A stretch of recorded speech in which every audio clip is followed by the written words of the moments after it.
tous un peu frustrés, hein. C'est normal que la situation des ce qu'on appelle les part-timers chez WWE soit frustrante. C'est pas rien, ça va au-delà du catch, hein, Bill Goldberg. C'est une grosse légende qui va toucher l'économie d'autres secteurs que le catch. C'est comme ça, c'est très intéressant. Bill Goldberg est un des plus gros doigts de l'histoire de WWE ces derniers mois. Plus gros doigt de l'histoire de WWE, plus gros doigt de l'histoire de WWE, plus gros doigt de l'histoire de WWE, plus gros doigt de l'histoire de WWE, plus gros doigt de l'histoire de...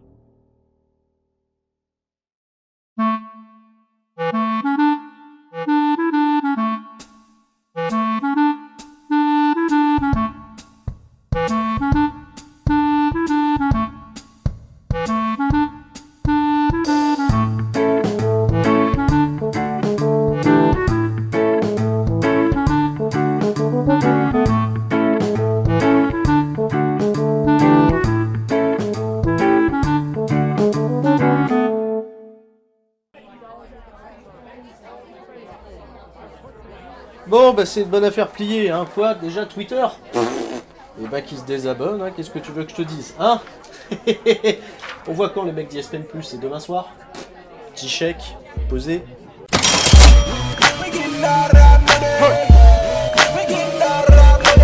Salut à tous, c'est Stur. Bon, tu le vois, je suis pas dans le meilleur des états, je suis bien malade. Et puis ça a commencé réellement, jeudi soir, hein, en regardant ce truc là qui nous a passionnés. Oula, Super Showdown, le 5e show en Arabie Saoudite. Oui, mais qu'est-ce que tu veux que je te dise? Que je fasse comme tout le monde, là, que je râle, que je fasse attention, remboursez-nous, désabonnons-nous du network. Bon, c'est trop tard. Les gens, ils ont déjà pris les billets, ils sont déjà à WrestleMania, ils font la fête, ils ont acheté des chapeaux, des t-shirts.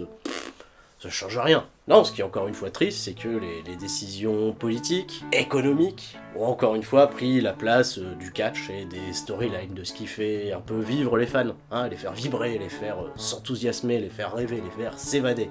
Et généralement, c'est un processus qui se fait en créant des nouvelles stars, en créant de nouveaux héros, de nouveaux vilains, des gens vers qui tu t'investis, des gens vers qui tu te dis, allez, ouais, c'est vers eux, tu vois, que je me porte, et j'avance, tu vois, je vais vers l'avenir, hein, voilà, l'avenir.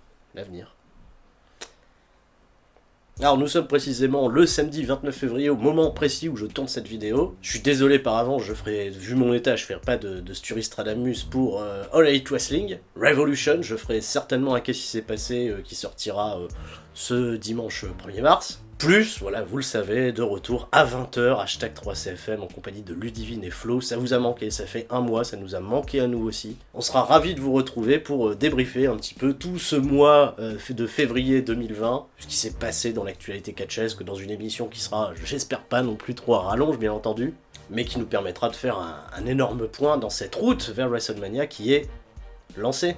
Oula, je te dis, je fais cette vidéo samedi, donc tu penses bien, j'ai vu SmackDown aussi, hein, et la route là, oulala. Tu vois, c'est comme à Mario Kart quand tu trouves un passage secret qui te permet de doubler 2-3 bagnoles. Là, alors là, ils ont grillé des étapes, c'est... Bon alors le script là, on en est où? La Goldberg, c'est où? C'est modifié ça? Vous avez reçu mon fax? Bah y a pas 60 000 fax, le fax avec les résultats, là, ce que je vous ai prévu pour... pour WrestleMania, on doit se dépêcher, là, y a la télé qui nous attend. Non, je peux pas, mais non, mais attends... Construire des stars, on dirait Hunter, c'est qu'est-ce qui t'arrive? Et bah quand Hunter il réussira à construire un Goldberg qui fasse autant d'argent et autant d'audience, là on en reparlera. Là pour l'instant il m'a fait ricocher, tu m'excuseras, mais... Hein, je suis bien gentil, hein, 1 minute, hein. Et vous allez dire à tous les mecs, hein, on perd pas de temps, aéroport, et hop, on file. Hein. Demain, il y a SmackDown, on va pas faire que la dernière fois, tout le monde s'est foutu de notre gueule. Le kick-off. Bien fait un kick-off. Finalement, ils ont mis les Aussie contre les Viking Raiders dans une revanche du match, de la fin du Gauntlet match pour le championnat du monde, je sais plus quoi, la Coupe du monde de catch par équipe. Bon, c'est bien, ça a sa place, c'est dans le kick-off, ça a pas non plus fait lever des culs des chaises, ça c'est évident. Et au-delà que, voilà, je vais pas passer 10 ans sur un match dont tout le monde se fout, soyons honnêtes. L'intérêt, peut-être le seul, c'est de se dire, ok, les Viking Raiders, ce qui est cool quand même, c'est de les voir faire quelques flips, quelques trucs assez non conventionnels par rapport à leur gabarit. Et ben non, là ils ont fait un match, tout ce qu'il y a de plus lambda, tout ce qu'il y a de plus, on va pas prendre de risques, on est tous jet-lagués, et ça aussi, il faut prendre ça aussi dans le contexte, hein. C'est qu'il y a eu 0 risque pris. Le seul mec qui a pris un risque, ce sera un peu plus tard Kofi Kingston qui a pris un bump insensé. C'est ça le catch, hein, les amis, c'est des bonnes affaires économiques et derrière on prend le moins de risques possible parce que saison de WrestleMania, saison de l'angoisse là. Oula, pouf. Victoire des aussi, parce qu'on s'en branle.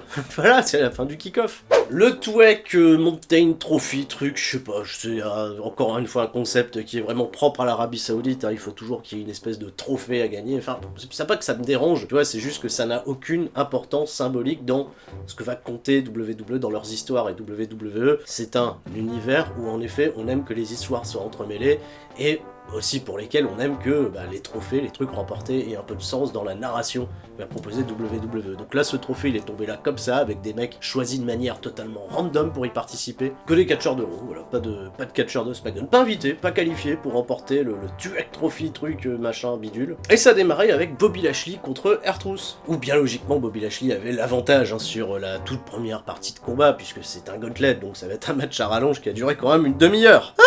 R-Truth, qui n'a strictement rien montré à part vendre, va finalement remporter la victoire de manière un petit peu goofy, un petit peu étonnante. Après que Bobby Lashley ait foncé directement dans le coin, dans le poteau, comme dirait notre bon ami Christophe Ajus. Moi au moins je me souviens de son prénom. Et R-Truth, en un schoolboy, réussit à river les épaules du colosse pour un compte de 3.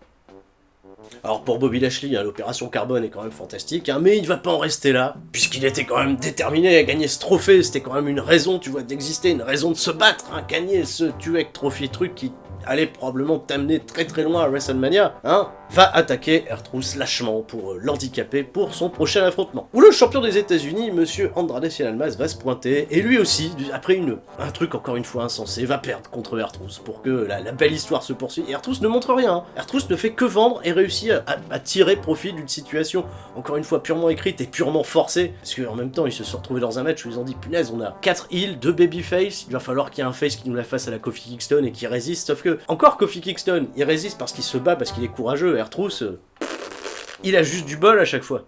Et ça amuse peut-être un peu les Saoudiens, mais viteuf, faut pas déconner. Et Andrade, pareil, fin de l'opération, un bilan carbone toujours aussi intéressant, de retour à la maison. Arrive ensuite Eric Rowan, le mystère de la cage, va rester fort, le mystère autour d'Eric Rowan le reste tout autant. Et à ce moment-là, je regarde le match comme ça, je me dis, ils vont le faire aussi, c'est pas possible, quoi.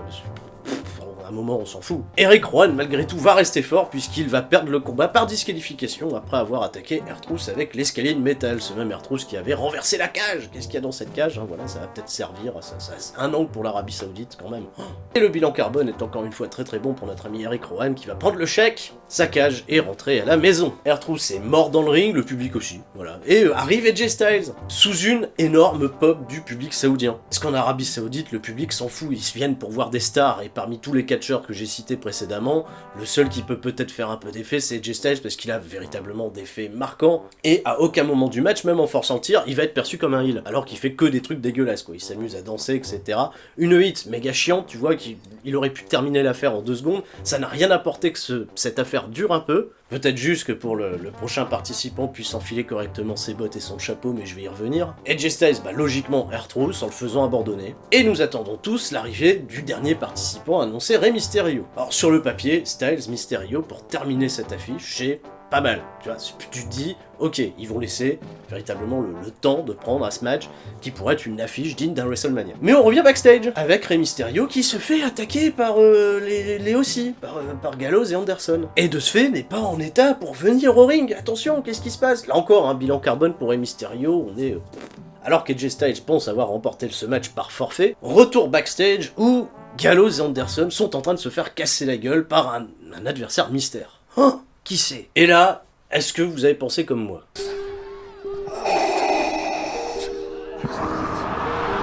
Évidemment que non, c'était l'Undertaker qui était... Mais oui, l'Undertaker, pour l'Arabie Saoudite. WWE qui nous avait spoilé elle-même en disant l'Undertaker a été vu dans les parages, il a été acheté un nouveau chapeau à un souk pas très loin. Et motivé comme jamais, le Deadman a pas trouvé meilleure idée qu'elle a affronté AJ Styles au terme d'un match qui nous avait passionné jusqu'à présent pour lancer sa route vers WrestleMania. Alors on n'enlève même pas le chapeau, un choc slam, 1, 2, 3, c'est terminé. Waouh! Non, c'est tout, le mec, même pas enlever le chapeau, rien, je viens, choc slam, AJ Styles vend comme une merde, voilà, et perd sur un choc slam, probablement parce que le Taker est plus en état de porter un tombstone, d'ailleurs même le choc slam est pas génial du tout, oula.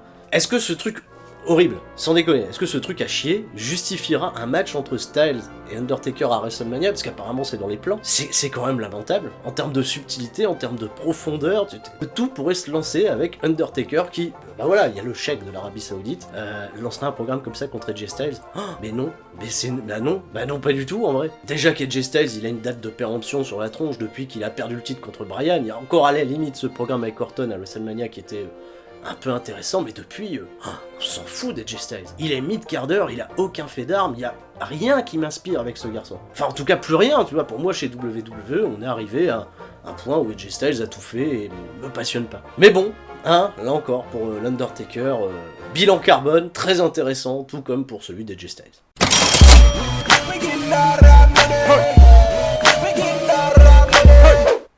On sort du match le plus long, mais qui a recoupé pas mal de matchs au final assez courts. Championnat par équipe de SmackDown, Miz et Morrison ont battu le New Day, Kofi Kingston et Big E, qui malheureusement n'étaient pas prévus pour rester forts. Un choix scénaristiquement qui est particulièrement logique, d'autant plus qu'un grand match est annoncé le lendemain à SmackDown pour Elimination Chamber. Un match honnête qui a jamais véritablement embarqué les gens, en tout cas jamais dans le sens où WWE aurait voulu nous le faire percevoir, puisque les fans saoudiens, là encore, étaient tellement heureux de voir John Morrison que Miz et Morrison étaient un peu plus tiré que Kofi Kingston et Big E. Alors je parlais tout à l'heure du bump insensé de Kofi Kingston qui va faire un dive, le fameux dive qui fait de dos, sans que personne le rattrape et tomber à plat comme ça sur le sol. Il n'y a pas idée pour l'Arabie Saoudite de prendre un tel risque sans que la chose soit un minimum teasée avant. J'ai trouvé que ce spot était d'une débilité sans nom, c'est incroyable. Il est fou furieux, Kofi Kingston, mais c'est insensé de mettre un truc aussi visuellement fort pour ça, pour un match purement d'exhibition où en effet il y a un trait de narration qui est important puisque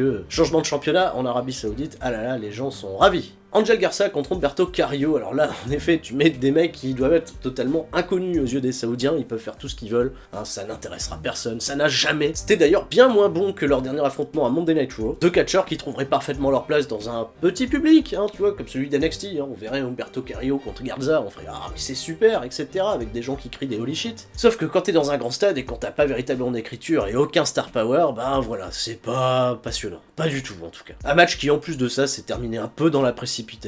Victoire d'Angel Garza qui fait un peu de sens avec l'écriture globale, et revanche attendue lundi à Monday Night Raw, puisque Garza fera équipe avec Andrade Cien Almas contre Humberto Carrillo et Rey Mysterio, voilà, qui a fait un petit aller-retour, on rappelle, bilan carbone, très intéressant.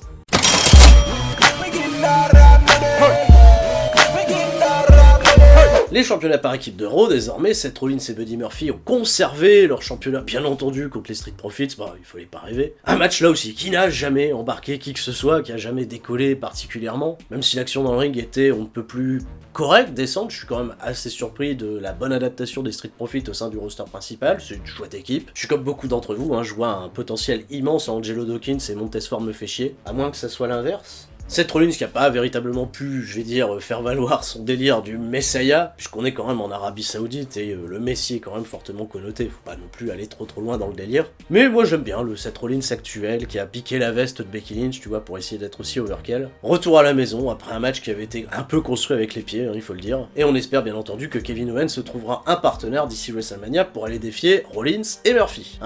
Oui, c'est la surprise, c'est peut-être la seule chose qui fait encore un peu de suspense d'ici WrestleMania. Parce que là, il n'y en a plus. Il n'y a plus de suspense sur la carte. C'est fini. Mansour, il est où Mansour? Il est là? Ah, il a sa loge maintenant. Il a sa loge. Le mec se prend pour une star. Qu'est-ce qui se passe? Oulala, il y a le prince est dans sa loge. Mansour, le prince est dans sa loge. Tu vas voir Mansour là. On va le mettre face à Ziggler, tiens. Comme ça va aspirer tout sa hype, t'as vu ce que ça avait donné avec Kingston, voilà, les gens s'enthousiasment un petit peu trop vite. Donc on va leur rappeler qui est le patron. Ah, le prince est là, il vient me voir. Attendez, Sa Majesté, oui, comment allez-vous? Oui, c'est bon, on a bien reçu le virement, pas de problème, et là vous avez payé en avant, j'ai vu. J'ai l'impression que vous avez un bon souvenir du mois de novembre, du coup de pression, voilà. Bon, en tout bien tout honneur, c'est un petit peu le... C'est un petit peu la maison, mettre des coups de pression, faire parler de vous, Mansour champion à WrestleMania, voilà. Alors maintenant tu vas m'écouter, tu Tu vas m'appeler papa et tu vas m'écouter. Mansour, c'est pour faire plaisir. Moi, en revanche, je suis pas là pour vous faire plaisir. Vous allez nous donner l'argent. Nous, on va faire valoir le tourisme chez vous. On va laver votre image. Le prix Nobel pour le premier match féminin de l'histoire en Arabie Saoudite, etc. Là, on vous en fait un deuxième, voilà, pour la déconne. Mais je suis pas là pour perdre du temps. Hein. Des gens voyagent dans des conditions incroyables avec des coronavirus. Qu'est-ce que c'est que cette affaire, là? Moi, oh, prends des risques pour vous, monsieur. Hein. On devrait d'ailleurs rajouter une prime de risque. T'as vu comment je me laisse pas marcher sur les pieds? Il s'est pris pour qui? Et le main event ce soir, c'est moins de 2 minutes 30. Pas commencé non plus ici. Bah oui, Mansour, il est là, Mansour. Il a battu Dolph Ziggler, figure-toi. Ah bah non, il a battu Dolph Ziggler, un ancien champion du monde et tout ce qui va avec. Hein. Dans un match décent, mais bien moins bon que celui contre Cesaro. J'ai l'impression que Mansour a essayé de faire tout ce qu'il fallait, tu vois, pour essayer d'avoir la hype, hein, la bonne hype, tu vois, de la part de son public local. Il est chez lui et malgré tout, quelques huées. Ah bon? Les gens se lasseraient-ils déjà de Mansour? Le seul programme qui pourrait investir particulièrement les locaux est déjà en train de les gaver parce que, bah, peut-être que comme nous tous, ils se rendent compte que Mansour, ça ne mène à rien. Que Mansour est pas utilisé aux États-Unis et que, bah, s'il vient pour gagner tout le temps contre des mecs dont on se branle royal, parce que Dolph Ziggler, il est en mode balèque total, hein, bah, jet lag lui aussi. Ah oui, bilan carbone, ouf. Enfin, c'est pas pire que celui de Robert Roode. Oh, le bilan carbone de Robert Roode qui a accompagné Dolph Ziggler pour se prendre un super kick et se faire renvoyer backstage. Oh, alors là, très beau bilan carbone. Oh.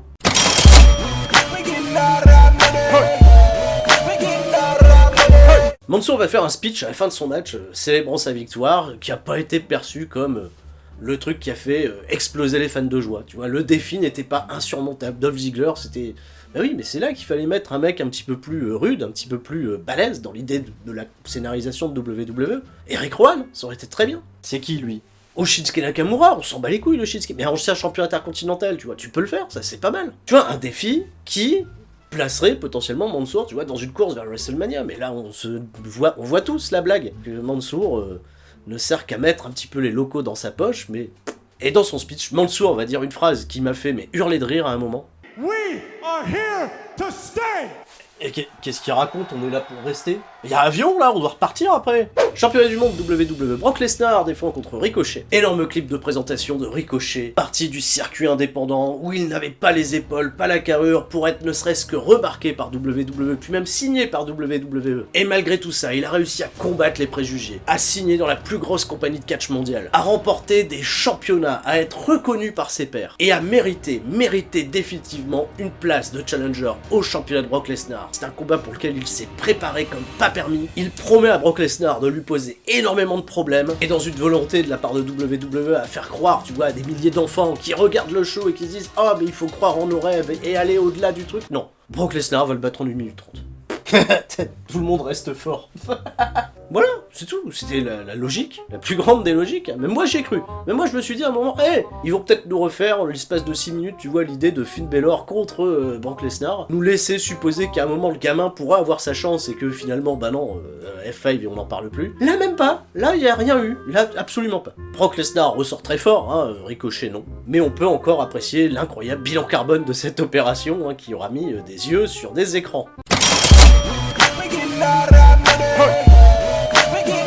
C'est qui lui? Match en cage, le seul programme qui avait un peu de construction. Ah oui, le seul match qui avait un peu de construction, mais ça fait 6 mois. Ça fait 6 mois que les mecs s'affrontent et que au final, t'as l'impression que Roman Reigns gagne toujours, tu vois, ça a plus aucun intérêt. Même en Arabie Saoudite, ils ont vu les mecs arriver, ils étaient là, ils se disent encore ça, tu vois. Même eux, c'est que c'est le match qui doit construire Roman Reigns pour aller chercher son billet à WrestleMania, parce que finalement, il n'y a pas l'étape Elimination Chamber, hein, oublie. Le lendemain, hop, c'est plié, le billet, il est dans la poche. C'est un match où tu dois avoir l'impression que Roman Reigns s'est dépassé, tu vois, pour battre Baron Corbin trop puissant, mais Baron Corbin passe pour un con depuis des semaines, donc c'est une victoire, il a galéré contre un mec qui est passé pour un con pendant on sait pas combien de temps. Voilà, il a gagné, voilà, zéro excitation, rien. C'était long, c'était long. Second match féminin de l'histoire en Arabie Saoudite, Bayley défend le championnat contre Naomi. Ils ont essayé de récupérer un petit peu, tu vois, la hype du premier match féminin de l'histoire en disant là c'est le premier championnat qui va être défendu de l'histoire en Arabie Saoudite. Mais la presse s'en branle, tu vois, il n'y a pas eu les mêmes messages que la dernière fois en disant « Ah, voilà, c'était l'histoire », parce que là, des messages, la presse, etc.,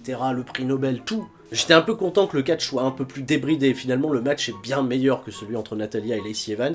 Bayley et Naomi ont pas une chimie trop dégueulasse, et en plus de ça, elles ont mis un peu de créativité dans le finish où Bayley a réussi à conserver le championnat. Après un spot, le spot du t-shirt, voilà, où elle a bloqué la jambe de Naomi avec son grand t-shirt. Hein, voilà, c'est un spot qu'elle pourra pas reproduire ailleurs, mais j'ai trouvé en tout cas l'idée assez originale. Ça mérite d'être souligné, c'est peut-être le seul truc un peu créatif de l'intégralité de ce show. Hein, voilà, je vais pas cracher sur tout, mais quand même ça, c'était bon, hein, non, je me contente de peu, c'est ça? Bon, ok. Enfin, le main event, décision économique et politique. Ouh là, on est en plein dedans. Hein. Alors ça faisait des semaines que Alvarez, Meltzer, tous les dirt sheets nous relaient que les plans de WrestleMania sont finalement changés. Hein, parce que, bah oui, moi aussi j'étais dans le coup, hein, je me disais, mets un sou sur le gros chien, c'est lui qui va affronter Bray Wyatt, c'est la suite logique des choses. Wyatt a été construit tellement fort que ce rappel à Goldberg voulait signifier, je pense, deux choses. Soit véritablement consolider Bray Wyatt comme un adversaire insurmontable, indestructible, en tout cas bah, comme... on nous l'a laissé croire quand même pendant 6 mois. Je te rappelle, il s'est pris le mec des marteaux, des caisses à outs, le meilleur catch possible de Daniel Bryan, et il a quand même réussi à survivre à tout ça. Ou alors, ça voulait dire que Goldberg était celui qui allait être choisi pour aller porter des yeux, des regards sur WrestleMania, en termes de prestige, puisque Goldberg a quand même cette aura de star qui... le précède depuis déjà de nombreuses années, qu'absolument tous ses retours chez WWE ont été générateurs d'importants revenus, et surtout que Vince McMahon s'est désormais positionné dans l'idée de distribuer son pay-per-view WrestleMania et peut-être même les pay-per-views du Big Four à la télévision, aux chaînes payantes et plus en exclusivité au WWE Network. Donc Vince McMahon il a fait un calcul très très simple puisque la négociation elle se fait là, hein, il faut que je vende ce bordel de merde de WrestleMania sur lequel j'avais déjà plein d'idées arrêtées, j'ai besoin de star power, je vais aller chercher de l'Undertaker, du John Cena, du Goldberg, je vais les positionner dans des combats importants. Je peux plus attendre une semaine pour construire les histoires à Elimination Chamber, il faut que ça se décide là, dans l'urgence, et bah sens de l'urgence oblige, on fait gagner Goldberg sur le Find, pas le temps de réfléchir à une écriture soignée, surtout que Goldberg, il a jamais été connu pour être un monstre de psychologie, tu vois, Goldberg, les seuls moments où tu te dis « Oh, ça choque, ça heurte », c'est parce qu'il bat quelqu'un en 2 minutes. Souviens-toi contre Lesnar, tu vois, c'était à Survivor Series, c'était le moment, je pense, le plus improbable avec Bill Goldberg qui nous avait tous mis, tu vois, sur le cul. Et le Fiend, tu vois, c'est tout l'inverse, le Fiend, c'est le personnage le plus subtil de WWE, c'est probablement pour ça qu'il est l'un des plus appréciés. Il y a quand même une chose incroyable avec le Fiend, c'est que tous les adversaires qu'il a battus, en fait, ont fait un bond dans le temps. C'était quelqu'un sur Twitter qui me faisait remarquer ça, mais il a battu Seth Rollins est revenu dans le passé, tu vois, à tourner heel et à remonter un clan. Il a battu le Miz est reparti dans le passé et il se refait équipe avec John Morrison. Il a battu Daniel Bryan et Daniel Bryan est revenu dans le passé, il s'est coupé les cheveux et la barbe. Et s'il battait Goldberg, bah Goldberg il peut plus revenir dans le passé parce qu'il est vieux. Et tu le vois, il peut plus Goldberg, il peut plus partir sur des trucs incroyables, même son Jackhammer à la fin était pourrave. Alors jetez-moi du sel si vous voulez, voilà, bon comme vous, hein, j'étais dégoûté à la fin, il aurait fallu voir ma gueule, je pense qu'on regardait tous nos gueules, on pouvait tous se regarder à ce moment-là précis où Goldberg a eu le compte de 3 sur le Jackhammer. J'étais pas dégoûté que Goldberg gagne, j'étais surtout dégoûté de la manière. Du sacrifice du Fiend, hein, tu vois, qui même lui, il reprend aujourd'hui sur les réseaux sociaux, il parle de sacrifice. L'intérêt, comme je vous dis, il est purement politique et économique, pas dans la démarche de satisfaire des fans, puisque finalement les fans de catch sont beaucoup moins représentatifs de cette communauté qui va se déplacer à WrestleMania, qui va vivre l'événement et s'intéresser, tu vois, au Super Bowl du catch américain, mais d'aller piquer l'intérêt des diffuseurs, du public un peu plus casual, et il est logiquement plus vendeur, plus racoleur d'attirer du public avec un Bill Goldberg contre Roman Reigns qu'un Roman Reigns contre le Fiend, hein, dont on n'a pas encore vu grand chose finalement. Alors je défends pas du tout hein, cette idée, hein, je vais même pas défendre WWE, je suis dégoûté, voilà, je suis vraiment piste. Je suis limite en train de penser que ce genre d'événement peut pas faire une meilleure pub à All Elite Wrestling pour tous ces fans qui sont dégoûtés de l'avancée de la situation et de la construction des potentielles nouvelles stars. Et pour WWE, ils se disent bon, c'est pas grave, ils vont râler, ils vont annuler 1 ou 2 networks. Derrière, il y a des sommes astronomiques qui sont en jeu, tellement importantes que c'est pas bien grave. C'est pas intéressant. T'as vu le bilan économique de 2019 de WWE? Les live events se remplissent plus, mais à côté de ça, ils ont tellement tiré profit, tellement avantage de leur partenariat avec la télévision que même le network aujourd'hui est pas véritablement rentable. C'était un cadeau, le network, il fallait s'y habituer, c'était un cadeau pour tout le monde. 10$, tu peux voir tous les événements de WWE du passé et on va te rajouter WCW, le ECW. Mais pour un fan comme moi de longue date, avoir un accès illimité à ce genre d'archives, mais c'est un bonheur pas possible, je me suis pas abonné au network pour voir les pay-per-view en live. D'ailleurs, si c'est ce qui vous intéresse, allez, hein, économie souterraine, hein, regardez du catch point dedans, hein. Ça changera rien, vous êtes pas suffisamment nombreux, pas suffisamment importants. Et WWE résonne avant tout dans cette vision très américaine de la chose, la culture du pay-per-view, la culture de il faut mettre de l'argent pour être là au bon moment, pour assister en direct à l'événement de catch le plus important. Tu fais un bilan comptable, hein, très simple, hein, certains très simplifié, parce qu'il y a quand même beaucoup plus d'enjeux qui sont là, mais ça sera toujours plus rentable de vendre ton plus gros événement de l'année aux chaînes de télé que de le diffuser pour 10$ par mois sur ta plateforme. C'est triste, mais c'est ça le catch.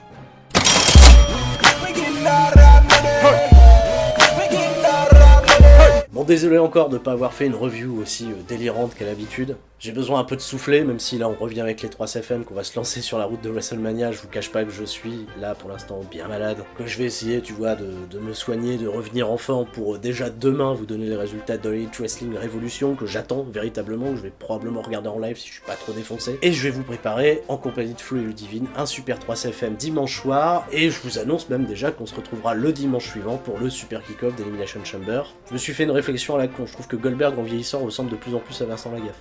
La seule problématique, c'est je sais pas lequel me fait plus rire que l'autre. C'était Sturi, restez fort. Ciao, bye bye.